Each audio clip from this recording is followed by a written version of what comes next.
बाहर मुखता क्या है?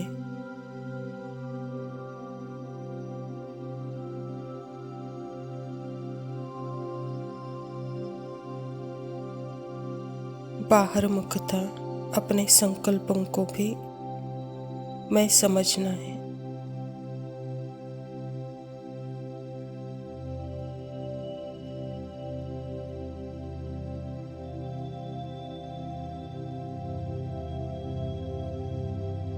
जो संकल्प आ रहे हैं, जो इमेजेस आ रहे हैं, बाहर तो वैसे कुछ भी नहीं है।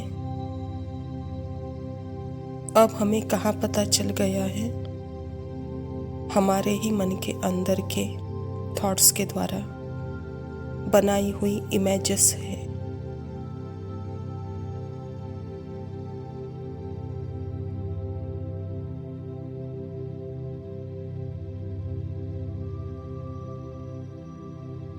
तो जो आत्मा जितना जितना अपने संकल्पों से, अपनी फीलिंग्स से, अपने इमोशंस से अलग है,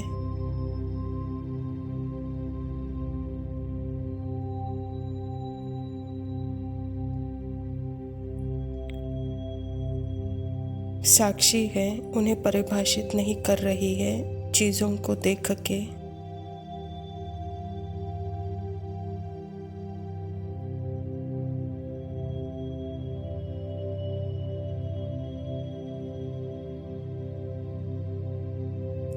परिभाषित नहीं कर रही है तो उससे क्या कर्मेंद्रियां भी साफ होती जाती है।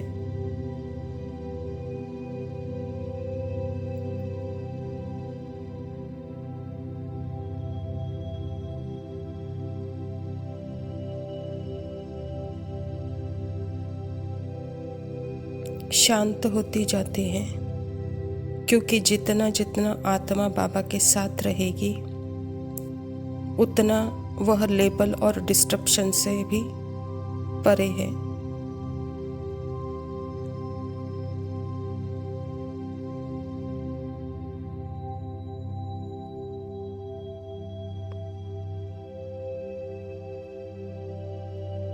बहुत ज़्यादा उसके बारे में किसी भी यथाकथित चीज़ें जो दिख रही है या वह व्यक्ति जो दिख रहा है उसके बारे में इतना चिंतन भी नहीं चलेगा।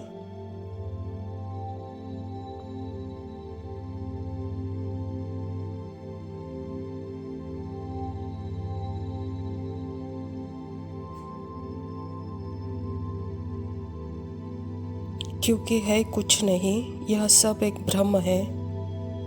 तो जितना जितना अंतर्मुखता मतलब अपने मन से भी परे, अपने बुद्धि से भी परे,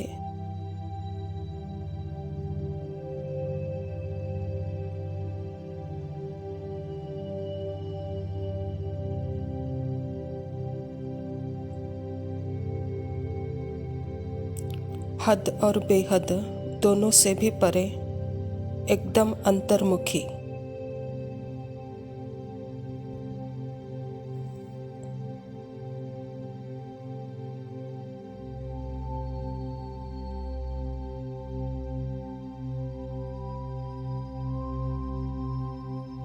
अंतर्मुखी मतलब अपने जीरो स्टेज, निराकारी स्थिति, बिल्कुल बाबा के साथ एकदम बीज रूप।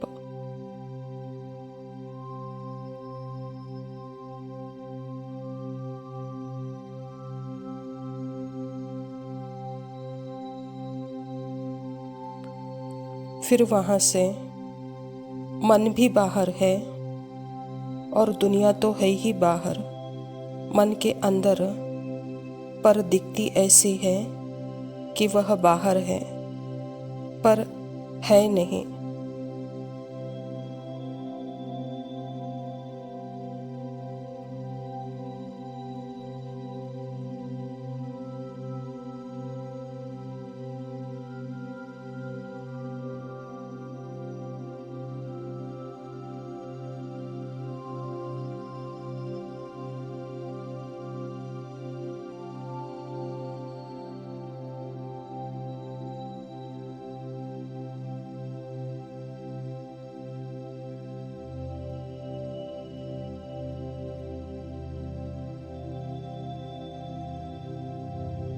ओम शांति। प्रातः मुरली बाप दादा मधुबन। मीठे बच्चे, तुम्हें पावन दुनिया में चलना है, इसीलिए काम महाशत्रु पर जीत पानी है। काम जीत जगत जीत बनना है। स्वयं परमपिता परमात्मा शिव बाबा प्रजापिता ब्रह्मा के तन में आकर के हम आत्माओं को अपनी स्मृति दिला करके अपने ही मन बुद्धि संस्कार और कर्मेंद्रियों से जैसे उसको पवित्र बनाकर उससे सर्वश्रेष्ठ कार्य कराना चाहते हैं। और जब आत्मा स्वयं स्मृति में है, मालिक है, तो अपने कर्मेंद्रियों के द्वारा सदा ही वह परमात्मा की सेवा में जैसे अर्पण है और अपने कर्मेंद्रियों के द्वारा कभी भी वह विकर्म नहीं कर सकती। इसको ही बाबा कहता, बच्चे काम जीत जगत जीत। प्रश्न है, हर एक अपनी एक्टिविटी से कौन सा साक्षात्कार सबको करा सकते हैं? उत्तर है, मैं हंस हूँ या बगुला हूँ, यह हर एक अपने एक्टिविटी से सबको साक्षात्कार करा सकते हैं। क्योंकि हंस कभी भी किसी को दुख नहीं देंगे, बगुले दुख देते हैं, वह विकारी होते हैं। तुम बच्चे अभी बगुले से हंस बने हो। तुम पारस बुद्धि बनने वाले बच्चों का कर्तव्य है सबको पारस बुद्धि बनाना। परमात्मा इस धरा पर आकर जिन आत्माओं को स्मृति दिलाते हैं, अगर वह स्मृति स्वरूप है तो उनका एक्ट से पता चलता है कि यह हंस है या बगुला है। क्योंकि यहाँ स्मृति में आत्मा है, तो जैसे हंस वह अच्छाई को ही स्वीकार करती है और अच्छाई को ही दुनिया को देती है। उसके एक्ट से कभी भी किसी को दुख नहीं मिलता है। लेकिन बगला दिखावा करता है, लेकिन वह दूसरों को दुख ही देते रहता है, जैसे कि वह पत्थर बुद्धि है। तो बाबा भी कहते हैं कि बच्चे यहाँ पारस बुद्धि बन सबको पारस बनाओ, यही आपका कर्तव्य है। धारणा के लिए मुख्य सार है। पहला पॉइंट है, माया के धोखे से बचने के लिए इच्छा मात्रम अविद्या बनना है। इस डर्टी दुनिया से दिल नहीं लगानी है। सबसे पहले तो यह समझना है कि माया कहाँ है। अगर यह समझ में आ गया तो जैसे मैं आत्मा अपनी स्मृति में हूँ तो मन से जैसे बाहर हूँ, क्योंकि मन के अंदर ही सारी दुनिया है। मन ही बाहर है तो दुनिया मेरे लिए है ही नहीं, तो वहाँ अच्छी दुनिया बुरी दुनिया कोई प्रश्न ही नहीं है। क्योंकि अभी के समय तो मुझे सदा परमात्मा के साथ अपने ही स्मृति स्वरूप में रहकर अपने निज गुण का अनुभव करना है। तो यहाँ सदा स्थिति है इच्छा मात्रम अविद्या की। दूसरा पॉइंट है, पवित्रता का पूरा पूरा सबूत देना है। सबसे ऊंचा कैरेक्टर ही पवित्रता है। अपने आप को सुधारने के लिए पवित्र जरूर बनना है। बाबा हम बच्चों को सबसे श्रेष्ठ पवित्रता के बारे में बताते हैं। तुम हो ही पवित्र आत्मा, तो अपने ही मन बुद्धि संस्कार और कर्मेंद्रियों से जैसे परे हो। और दूसरी पवित्रता है मनसा पवित्रता, और तीसरी पवित्रता है ब्रह्मचर्य व्रत अर्थात शारीरिक पवित्रता। इन तीनों ही पवित्रता में जो श्रेष्ठ है वह सर्वश्रेष्ठ ऊंचे कैरेक्टर वाले, और उनका कैरेक्टर जैसे सदा ही सुधरा हुआ है, वह सपूत है तो सबूत देंगे। वरदान है, त्रिकालदर्शी स्थिति में स्थित रह, सदा अचल और साक्षी रहने वाले नंबर 1 तकदीरवान भव।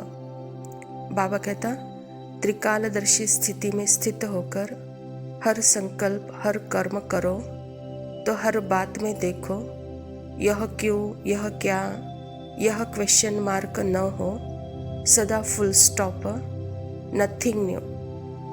हर आत्मा के पार्ट को अच्छी तरह से जानकर पार्ट में आओ आत्माओं के संबंध संपर्क में आते न्यारे और प्यारेपन की समानता रहे तो हलचल समाप्त हो जाएगी। ऐसे सदा अचल और साक्षी रहना, यही है नंबर 1 तकदीरवान आत्मा की निशानी। त्रिकालदर्शी स्टेज अर्थात ही मैं जो हूँ सदा उसी बीज रूप अवस्था निराकारी अशरीरी स्थिति में बाबा के साथ स्थित होकर जो कर्म में आती हूँ हर बात में, तो वहाँ जैसे कि बाबा कहता बच्चे नथिंग न्यू का पाठ पक्का है, वहाँ हर बात में क्वेश्चन मार्क नहीं होगा, वहाँ सदा ही जैसे फुल स्टॉप होगा। तो ऐसे पार्ट बजाते आत्मा संबंध संपर्क में आएगी, लेकिन न्यारा और प्यारापन का समानता का अनुभव करेगी, वहाँ हलचल समाप्त हो जाएगी, सदा अचल और साक्षी स्थिति रहेगी। तो बाबा कहता यही नंबर 1 तकदीरवान आत्मा की निशानी है। स्लोगन है सहनशीलता के गुण को धारण करो तो कठोर संस्कार भी शीतल हो जाएंगे। मैं आत्मा जब साक्षी हूँ अपने ही मन बुद्धि से, तो वैसे वहाँ मैं दृढ़ हूँ, तो वहाँ है ही शक्ति का अवतार। मैं अपने ही मन को जैसे दूर हूँ, उसके हलचल में मैं हलचल नहीं हो गई हूँ, तो यह है शक्ति प्रदर्शन। अगर मैं मन के कंट्रोल में हूँ तो मैं वहाँ बहुत सहन कर रही हूँ, तो वहाँ सहन करते करते जैसे प्रेशर कुकर हो जाता है और एक दिन जैसे फट जाता है। तो बाबा भी बोलते हैं कि बच्चे अभी सहनशीलता का गुण धारण करो, तो जैसे कठोर संस्कार भी शीतल हो जाएंगे।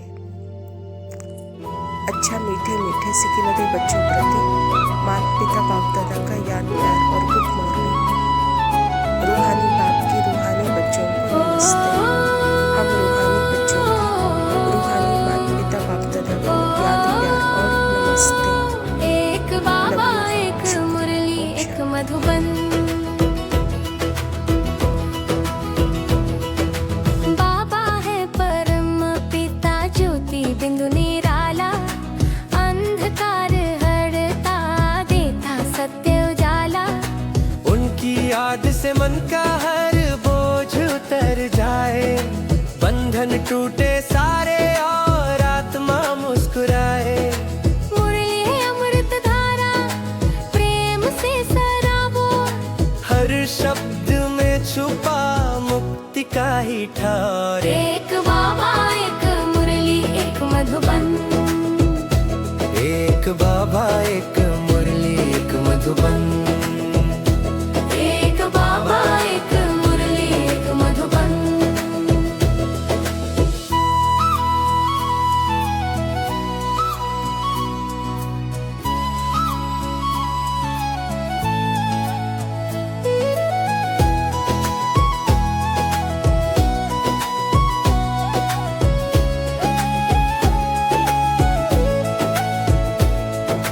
ये वाणी नहीं ये है आत्मा का गीत, सुनते ही मिल जाए सुख शांति का संगीत। मधुबन है पावन धाम शांति का निवास, जहाँ झरते बाबा से प्रेम उपहार खास। समृद्धि की घाटी मौन का बागान, यहाँ मिलते आत्मा को बाबा से वरदान। एक बाबा एक मुरली एक मधुबन, एक बाबा एक मुरली एक मधुबन, एक बाबा एक मुरली एक मधुबन। बाबा है ज्योति सागर मुरली मधुर पुकार, मधुबन है मिलन भूमि आत्मा का सच्चा द्वार।